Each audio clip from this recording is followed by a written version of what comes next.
All right, this is Boxing with the Truth, and you're here today with the Truth, February 28th, 2015, and we are here with heavyweight prospect Prince Charles Martin. How you doing today, Prince? How you doing today, sir? Said I appreciate you taking time to do the interview with me today. I know you're trying to be focused and relaxed. You actually have a big fight tonight. It's going to be the toughest fight of your career. We'll get to that in a minute.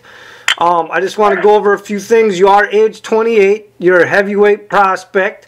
You're a southpaw, and your pro record is actually 19 wins, 17 knockouts with 1 draw, correct? Yes, correct. Okay, according to BoxRec right now, you are ranked 12th in the United States and number 34 in the world. Okay, now you've only had 63 amateur fights. And you got into boxing kind of late at the age of 22, and you are you're actually a project of the All-American Heavyweight program, right? Yes. Okay, can you tell me a little bit about before all that transpired, your background a little bit, how you even got into boxing? Yeah, like I was just really, to be honest, you know, that was my opportunity for boxing, you know, because I was just like, I'd go to the gym every now and then, and I wasn't serious with it. You know, I had no fights. I'd just hit the bag and stuff like that, and people would tell me, you know, moves to do or whatever. But I was, you know, I wanted to do like UFC or something. You know, that was what was in mind. I was gonna go to the Marines and, you know, start doing some grappling and stuff like that. You know, but yeah, a friend of mine got in touch with me and was like, All-American Heavyweights, you know, have a little program out here in California. And then, you know, I was like, all right, that's cool. You know, they do boxing. He's like, yeah, they do boxing. And him and I, we just got like in really good shape, you know, like he got me in good shape. He's a celebrity fitness coach. You know, he's like my brother, Danny Bruce, you know, so he got me in some kind of shape, you know, before I came out to get an assessment done. And when I came out to California, you know, they liked me. They said I was too small, so, but my coach Jamal, he was like, hey man, you know, he got something, you know. I'm gonna give him a try. I'm gonna give him a shot. So they invited me back out, and that's how we all started. You know, I just was a part of the program and working hard every day to get where I wanted to be today. You know, still got some journey to go, a lot more to go, but I'm in a good position right now, so I'm satisfied. Okay, now you're originally from St. Louis, Missouri. So how do you go from St. Louis, Missouri to all of a sudden age 22 being an All-American Heavyweight program? What transpired in your life? Were you weren't even involved in boxing when you were a kid? Did you do any other sports, or what did you do in Missouri? Yeah, I didn't do any sports. You know, I left Missouri when I was about 12 years old, and I moved to Colorado Springs. You know, my mom and my brothers and sisters and all that stuff, you know, we all moved to Colorado Springs, and that's where I did like my high school years, you know, middle school, high school years. I was just playing like, you know, field football with a lot of friends, you know, pick up game of football or basketball at the courts, you know, the outdoor courts. I really never was like in a organized games, you know, as far as like doing it in school and stuff like that. Okay, but did you part of the team? Did you ever watch boxing when you were growing up? Was there any heavyweights that you actually watched on TV and admired? Yeah, you know, I didn't admire them. You know, I didn't admire them, but I was like, oh man, that's crazy. You know, they box. You know, they're fighting. That's just how I used to take it. And I was like, I could never do that. You know, as a kid, you know, you think about stuff like, wow, I could do that, you know, like basketball, football.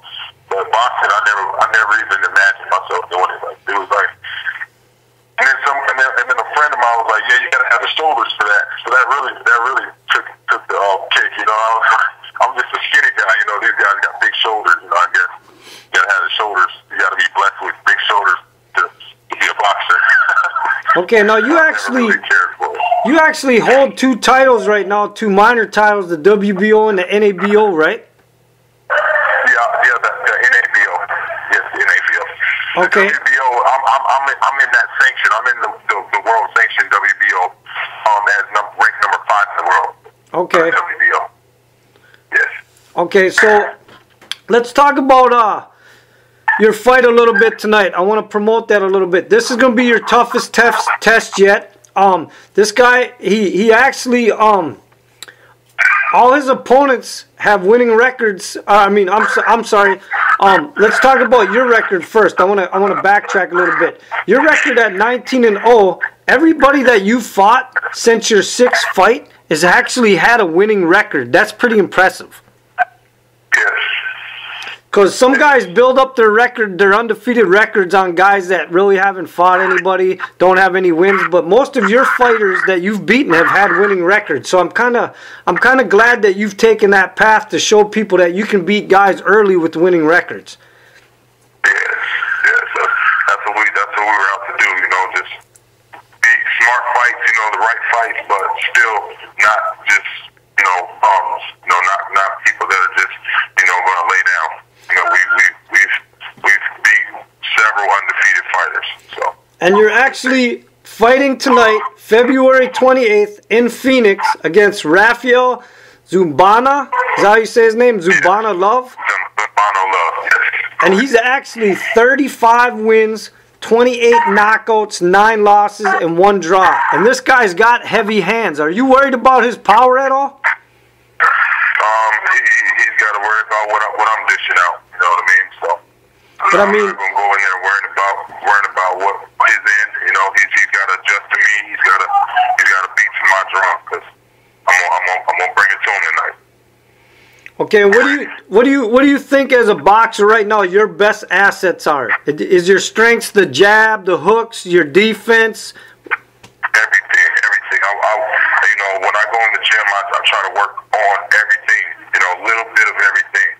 I'm trying to master the craft. I came from nothing with it as far as nothing. So, I work on my jab. I work on my straight left hand. I work on my body shots. I work on movement. I work on staying on my toes. I work on being, just everything. A little bit of everything every day.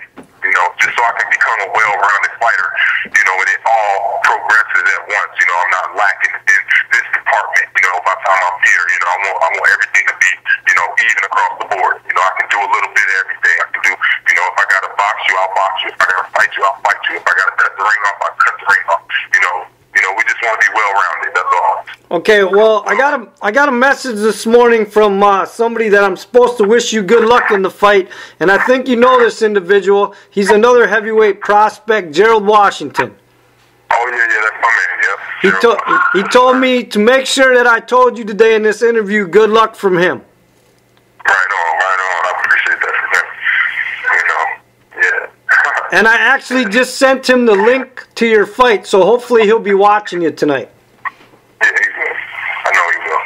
And let's throw that out there so the fans can actually watch it as well, in case they don't check Facebook. It's actually, is it ironboyboxing.com? Yes, sir. Okay. You can also watch it at kingsportsworldwide.com. All right, so the fans heard both of those. You can link into it, and hopefully you can watch Charles Martin. If you've never seen him fight before, check him out tonight. He's going to be fighting his toughest fight against Raphael Love. It should be an interesting fight, unless, of course, Charles gets him out of there early. Then it won't be. But on another note, is there any like superstitions or habits or things that you do before a fight? No, I don't. I did have some things in the amateurs, but I don't remember them. I just stayed focused. I just turn on my switch. My kill switch. It's game time. I turn that on and no interruptions. That's all I know now. I don't dwell on the this and that and superstitions and keeping everything the same. One thing, I'll probably eat like the same type of meal, breakfast, lunch, and then I'll eat, the same thing.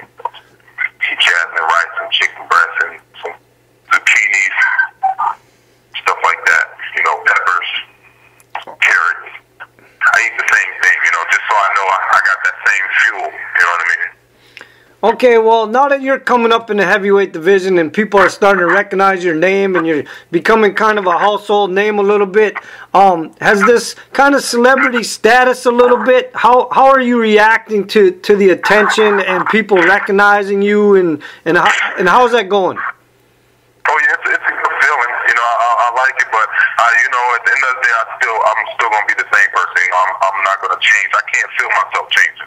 You know, no matter if I get money, you know, when I get money, you know, and fame, whatever occurs, you know, that's out of the ordinary for me as of right now. You know, I'm still gonna stay the same. You know, it's just you gotta be the same person, man. I'm comfortable that way. Do you feel, though, that you're kind of like your whole life's becoming under a microscope, though, a little bit? No matter what you do, the media is going to kind of either see it as a positive or a negative, and it's kind of like you're running out of privacy?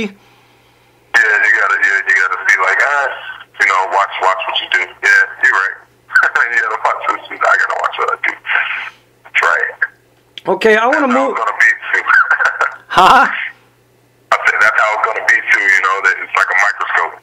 You know, people are watching now. Well, the media, you know how the media is. You're going to have some guys trying to build you up, and at the same time, other guys are going to be trying to tear you down. So, there you go. But fortunately, I'm going to be one of them trying to build you up, I promise, Charles. Right on, man. I appreciate that. So, listen. It's all about having you know, the winning side on your team. You know, winning side is winning. Hey, I love this. I'd rather have more people building me up than more people tearing me down. I agree with you, and I love this sport. I want this sport to continue, and I love the new guys that are coming into it and the prospects like you guys. So I want the sport to you know, flourish and continue to grow. So why not interview the guys that are coming up? Right on, man. Right on. Now I want to get. I appreciate it 100%. No problem. I want to bring up a couple names and hear what you got to think of some of these guys in the heavyweight division and whether you have any plans on fighting any of these guys. Okay. How about Christian Hammer? Christian Hammer. I just barely, you know, seen him fighting and watching him. I watched him a little bit when I found out Tyson Fury was going to fight him. Yeah, he, you know, one thing about it, I'm not a egotistic person about this sport. You know, this is a alpha male sport. You know, a gladiator sport, modern day gladiator sport. These guys are very courageous. You know, I stepped in the ring and taking on another man. You know, to a fight. You know, so I take my hat off to everybody. You know, heavyweight division to flyweight division. You know, these are good people. So you know, I won't ever underestimate them. And I think he's a good fighter. You know, that's all I can say about these fighters nowadays. Because if you're willing to get in that ring, you got my respect. Okay, I just thought, you know, I know who he is, and I think it would be a kind of a good matchup, honestly, between you two. Oh yeah. We can if it ever occurs, we can get it on for sure. So that's when I got to throw some of that respect and all that stuff out of the window when it's time. When they sign the contract and we about to get the ring, you know, I start to look down on you like a scum of the earth. You know, and that's when I get angry at you, and then we go heads up. But until then, you know, everybody gets that mutual respect. You know, I respect the fighters, man. The fight game. Okay, so what if the contract showed up on your desk tomorrow to fight Tyson Fury? Oh, we'll definitely take that fight.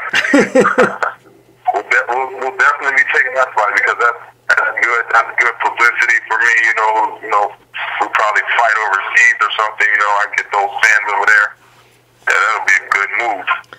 Okay, speaking of fans overseas, are you familiar with the heavyweight prospect from Australia, Lucas Browne? Lucas Browne, yes, I met him. I met him at what was that we were at? One of the conventions. I think it was a WBC convention. That's all I want to say. Yeah, it was. So I met him there. You know, they were hanging out at one of the spots in Vegas, and I met him. He's a really cool guy, man. Real down to earth, cool guy. So how do you think what do you think the matchup between you and him would be like? I'd outbox him because he kind of squares up. You know, he just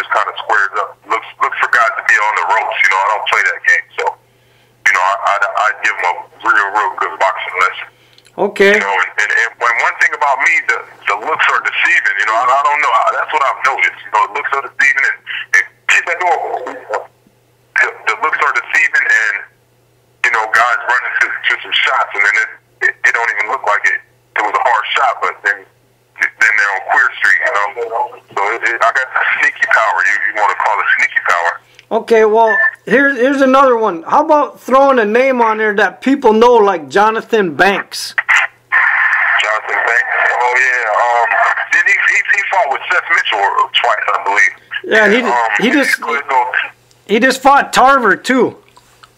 Yeah, he's more focused on Klitschko's career than he is his own career, you know, so, you know, if that fight happens, I definitely get him out of there. You know, he's not even focused on his own career as far as I'm concerned. Okay. I don't really respect a man like that. You know, he's only halfway in it. You know? And it showed when he fought Seth Mitchell. You know? It showed when he just fought Antonio Tarver too. It showed. Oh wow! Yeah, I didn't even watch that fight.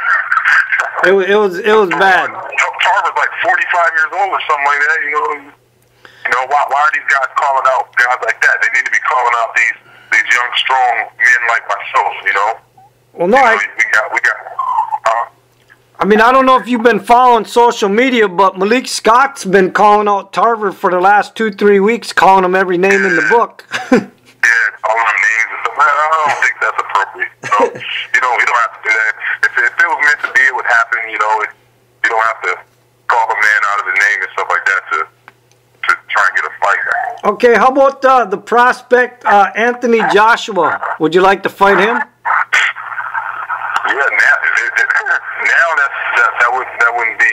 You know, he only has like 10 fights.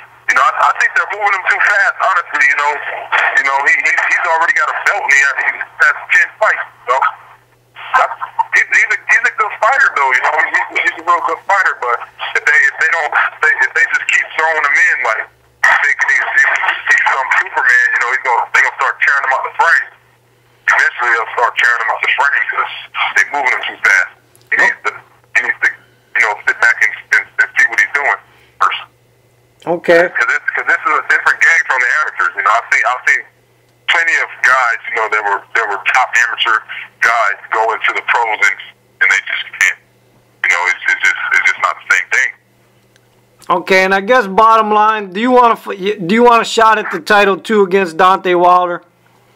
Say that again. I said, like everybody else in the U.S. right now that Deontay Wilder won that belt, do you want your shot at it too? No, I'm excited for the guy. You know, I mean that was an impressive win. You know, that's good. I like that. I like how he kept his composure. You know, he boxed him, outboxed him. He did his thing. You know, I take my hat off to him. That's a good thing. There's an American champion back in the States. But how do you? And yeah, that's not my sanction. I'm not worried about it unless it's thrown on the table to me. Then we'll focus on that. But right now, I'm number 5 in the WBO, and that's Klitschko. So we're preparing to get that WBO belt. Okay, speaking of Klitschko, Brian Jennings is about to fight him, right? How do you think you'd match up against Brian Jennings? Yeah, I tried to get a fight with Brian Jennings, but they didn't want to. They didn't want to do it. It's just people didn't want to do it. He's a small heavyweight, you know, in my eyes. You know, those guys are outweigh him. You know, we're taller than him. So, I mean, he's a technical fighter, but I just don't think that he does enough in the ring either. You know, okay. He doesn't throw enough.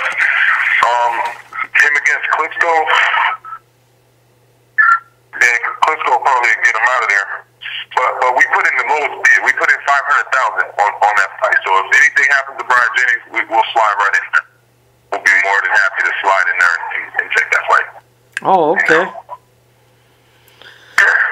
So let me ask you this. Seeing that you started your boxing career kind of later than most professionals, if you weren't a professional boxer, what do you think you'd be doing? I'd probably have finished school, did some more school, because, you know, I got some college under my belt, so, you know, I'd probably be somewhere in the school field, finishing up like with my pharmacy degree or something like that. Okay, and also you mentioned MMA earlier, that you liked MMA, so I'm going to ask you this question. What is your opinion of MMA fighters transitioning into the sport of boxing? I actually fought a guy who did MMA and he transitioned. I mean, they're tough, you know. They got a good beard on him. You know, he had a good beard on him, but it's just they're like the jack of all trades rather than the master at one. You know, in boxers, all we do is box. You know, they have to go get grappling lessons, go get wrestling lessons, go get striking lessons. They call punching striking, so they gotta, you know, it's just all over the place. So when they come to make that transition into boxing, you know, they normally don't got any power. Like I've sparred with guys like Josh Barnett and, you know, seeing these guys, you know, sparring and stuff like that, and they really lack in the power department, you know, I guess because they don't have the leverage. You know, they don't box enough to generate the leverage on their punches. Okay. Now, what's something that your fans don't know about you?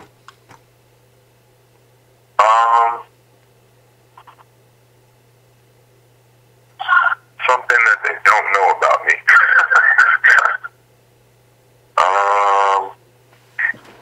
That I like to eat. I bet they didn't know that. You know, that's probably why I don't got a six-pack. They could probably see it.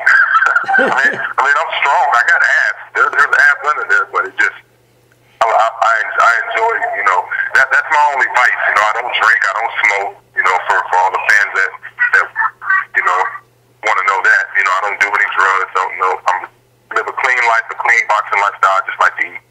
I'll eat my cheesecake after my fights, and, you know, it's all in now. I got a sweet tooth.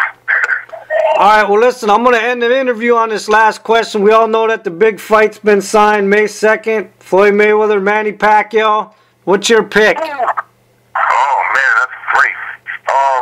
Yeah, that's an awesome fight, man. I wish both of those guys best of luck. I really don't know. You know, I think one thing I do know is Mayweather's a master at adjustment, so we'll see how he adjusts to, you know, the speed of Pacquiao and him, with him being a lefty. You know, if he's going to lead with that right hand enough, and, you know, stay calm and fight his fight. Because, you know, I've seen one thing in Pacquiao when he fought Bradley the second time. You know, Manny Pacquiao likes to fight the other man's fight. You know, he gets caught up in the other guy's fight. You know, and they were both looking like amateur fighters out there. You know, simply because, and it was whoever would win, it was just the guy who calmed down and you know, looked at what was in front of him. And Pacquiao happened to do that. Like later on in the round, he actually settled down and looked at what was in front of him, and then he started to score more and be the dominant fighter. But yeah, he gets caught up in the other guy's fights.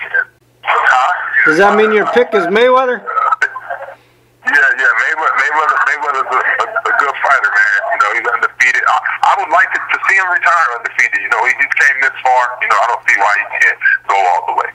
Okay. All right, on that note, we're going to end with promoting your fight one more time so the fans won't forget. February 28th, tonight, main event, Charles Martin, Prince Charles Martin, 19-0 with one draw against Raphael Love, 35-9-1. You're not going to want to miss this, because if you blink, it could be over quick. If Charles ends, it's like he's been ending these fights. Anything to say to your fans, Charles? I love y'all. Keep supporting. Thanks a lot. Thank you so much. You know, I want to keep giving y'all what y'all want. You know, you guys love boxing. You guys love fighting. You guys love the heavyweight division. We some hitters. You know, we've been there to get these guys out of here. You know, you guys want to see highlights from the heavyweight division. That's what's expected, and that's what I'm here to get y'all. Yes. All right, and the truth has spoken.